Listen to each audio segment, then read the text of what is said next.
Köszöntöm Önöket a Nyílt Struktúrák Művészeti Egyesület 15. kiállításán.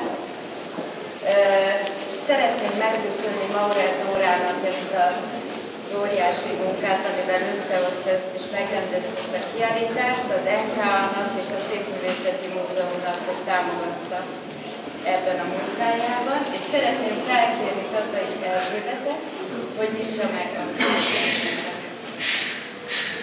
Akkor próbálom hangos lenni. Budapesti vízművek. Továbbiakban nem lesz ilyen vicces.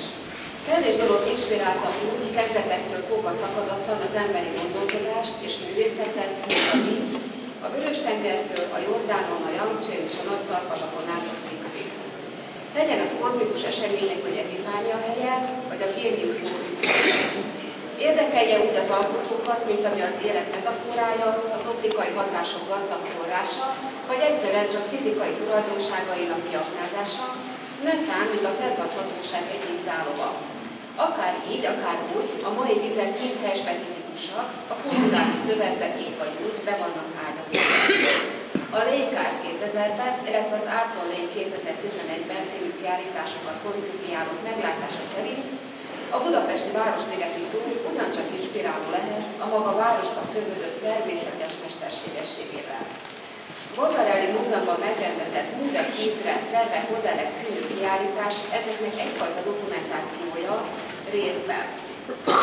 Mivel azt kiegészítik a kurátor Maurer Dóra által felkelt művészet, fiktív, legalábbis ez ideig fiktív tervei, valamint olyan művek dokumentációi és olyan alkotások, amelyek e tematikát érintik. Az egyfajta és magyarázatra szorul, mert a részt szűkebb értelmű dokumentációval állunk szemben, azért előfordulnak tervek, rajzban, makettban és számítógéppel alkotott képben, valamint képek és szobrok is, melyek, bár korán sem szokványos nézőpontból, szintén dokumentációk. Egy ilyen dokumentációs kiállítás kétségtelen előnye, hogy sok olyan művet lehet egy helyre sűríteni, amit eredeti méretben lehetetlen, így egy nagyobb áttekintés kárpótolhat az eredeti művek hiányáért.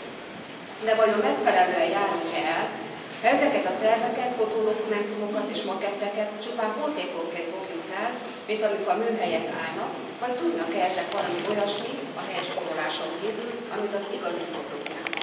Mit ismerhet meg a látogató? A tervezés folyamatát, amint 61 alkotó a tervezés más-más fázisát villantja fel, az alkotói módszerek különbözőségét, az eltérő gondolkodásmódokat, elképzelést nyerhet a megvalósult kiállításokról, és mit értékelhet? A terv, a makett, a gondolat vagy a dokumentáció szépségét. A terveket és a futókat nézegetve mindazonáltal a műveket látjuk, átlátszónak véve a művünkat. A művekről beszélünk, amikkel pedig nem, vagy csak máskor találkozunk. Mint a közvetlenül az ideával kerülnénk szembe. Van egy alfejezet és megismerés. Miért is jó terveket nézni? Ha bármiféle és bármilyen médiumban megjelenített tervet tanulmányozunk, azt az érzést kelti bennünk, hogy az alkotás folyamatába kerül betekintést, azt gondolván, hogy a terv, Alá Federico Zuccari, mint Disegno Esterno köztes helyet foglal el a művészi idea, Disegno Interno és a megvalósult mű között. A tervek ilyen módon az ideák világába kalauzolnak. De nem csak ilyen módon, hanem amiatt is, amilyenek ők maguk. A bizonytalan körvonalak, megoldatlan részletek multivalenciáját szeretjük, olyanná egészítjük ki azokat, amilyet mi el tudunk gondolni.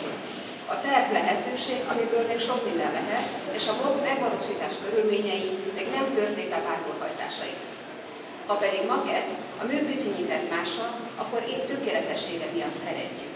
A maga módján befejezett mikrokozmosz még akkor is, ha csak terv, ha még csak egy köztes lény. Első megvalósulása annak, ami majd lesz, vagy lehetne. A makett, mint kismása valami létezőnek, nem létezőnek vagy ideálnak, feltétlenül hordoz valamit a játékból. Idegen tőle a valóság rémületek, a szörnyűség és a szenvedés.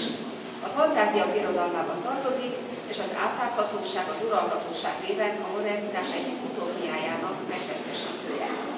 A makettek közvetlenül idézik fel a szobrokat, vizuálisan pontos információkat közölnek a szoborkiállításokról, illetve az elképzelésekről. A vázat, a terv, a félkész mű a legkülönfélébb okokból kialakult idealista helyzetekben, manierizmusban, romantikában, modernizmusban, konceptuális művészetben, itt felértékelődik. Vazarinál a rajz, ami alapra minden, a úgy mondjuk vizuális művészetben, egyenlő volt a művész ideával. Michelangelo szerint a mű pedig az idea tükörképe csupán. Beke László 40 éve egyenesen a tervet nevezte műnek.